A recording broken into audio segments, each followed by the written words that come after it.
Good morning. Muli po, nandito naman po ako sa isang lugar kung saan may gagawin na naman po tayong trabaho. Tungkol to sa motor pump. Kasi po, yung motor pump, ililipat natin. Kasi ito ay tatamaan ng widening. Bali ito po yun siya. Kaya ngayon, alamin natin kung paano maglipat ng motor pump na tinamaan ng widening. Bali ito po yung boundary niya, makikita nyo.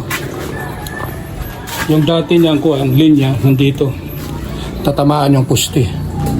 O makikita nyo, yan po yung mga poste. Ito yung linya ng tubo ng PVC pipe papunta doon. Tapos yung tangke naman, bali, yung linya, dito yan, dadaan. Papunta yan doon, dito. Tatamaan yung poste niya. Papunta doon sa tangke yan. Nakikita nyo. Yung tangke niya, dyan. Bali dito, ilagay yung linya, paputulin yan. Dyan. Bali, babaguhin. Ngayon, ang gagawin natin, magdidiskarte tayo kung paano ang tamang paglagay. Kasi banda dito, kalsada na yan eh. Ito may tatamaan din. Ito kasi yung muhon niya eh. Yan, dyan yung muhon. Kita niyo. Bali ito ang motor niya. Dito ang pinaka-source ng tubig. Bali ito ay balon. Ito yung balon.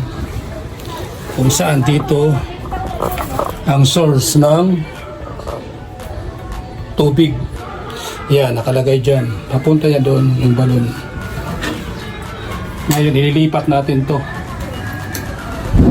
At saka dito, kailangan medyo mataas. Kasi kung napapansin nyo, mataas yung motor niya kasi dito binabaha yan pagdating ng tagulan. Ngayon, paputulin natin ito.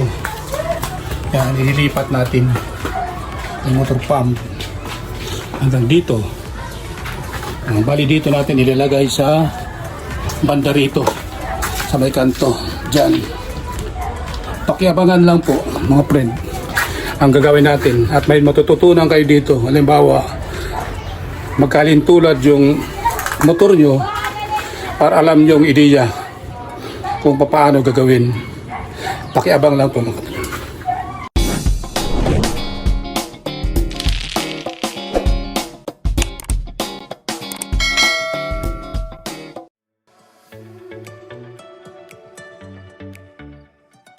Titingnan natin yung valve kung bakit mahina yung hatak ng tubig pataas.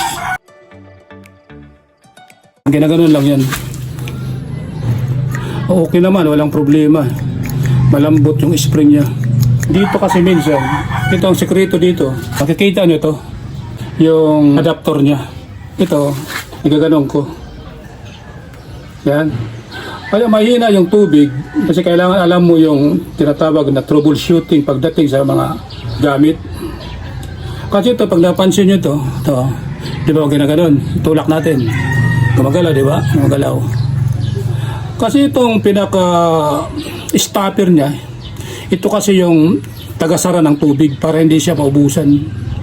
Tumatama yan dito kasi masyadong mataas to.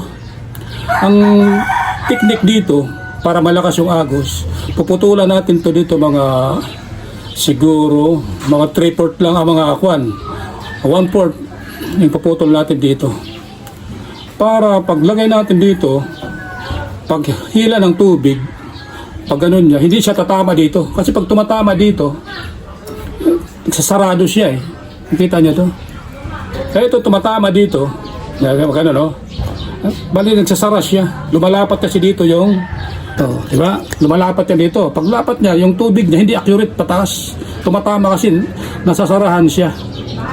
Kaya ang gagawin natin to, puputulan natin to. Mga 1/4 lang, 1/4 lang, 1/4. Sabi natin to, 100%. Bali 25% yung babawas natin. Natin natatapping yung 3/4 na PVC. Unahin muna natin dito. Putulin natin to. Dito yan. Katamtaman lang yung lakas. Stick lang naman yan eh. On natin. Ito pinaka-importante yung breaker niya. Bali, tatakbo yan papunta doon. Inilipat natin galing dito. Galing dito yan. Tapos dito natin pinadaan yung pipe niya. Papunta doon. Sundan.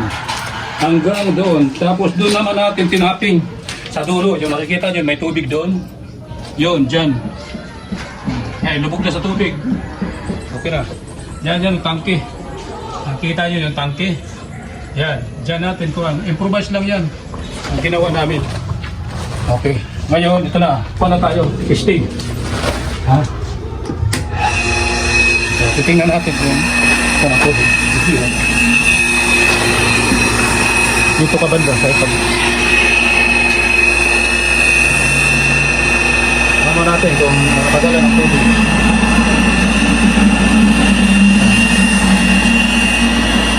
Kasi dati, mahinang agos nito. Ewan ko lang ngayon, tingnan natin. Wala ba? Ano? Lakas no? Napansin nyo kanina yung sinabi ko, yung mahinang agos. Di ba kanina? Binawasan natin yung pinil adapter kasi dyan may problema. Kaya yung kanya tubig niya, mahina ang daloy. Yung sit-sit niya. Ngayon, normal na. Volume ng tubig niya, insakto. Ito kasi uno to eh. Ito 3/4. Ginawang 3/4 to, dala ng kailangan pressure. Kasi alam mo, kung uno dito, uno dito, pag mataas, mahina ko ng tubig dyan. Pasok. Kaya kailangan uno, saka 3/4. Depende sa taas ng kanyo tangke. Subukan natin ulit. Ito ilagyan ng sako, baka mabasa. Testing tayo.